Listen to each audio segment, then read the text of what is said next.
ทางโค้งแล่นไปบ่ได้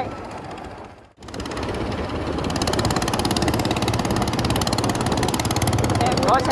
งยาทางโค้งยามีทางโค้งแซงโอ้มีทางโค้งแซง10 ล้อเลยรถโอ้รถทางหน้า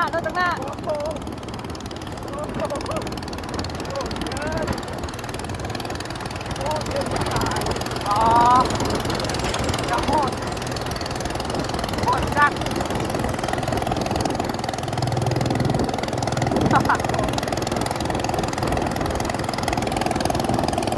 โอ้สิบปลายแล้วว่าเด็กเกือบ70มาสิลองขึ้นน้ำป่ะนี่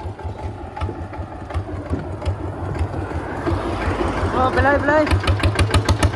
บ่ตกปะวะ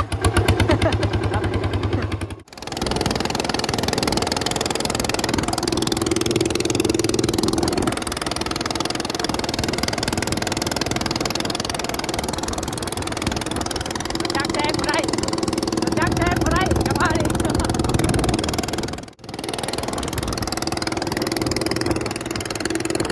จักแซงบ่ได้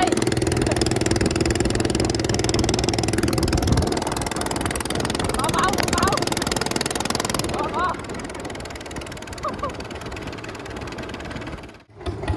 เจ้าอยู่หน้าหันก็ได้ฮะ75แต่75เกือบ80 75กระทางไกลนะฮะ80นะอันนี้มันเจาะเนาะว้าว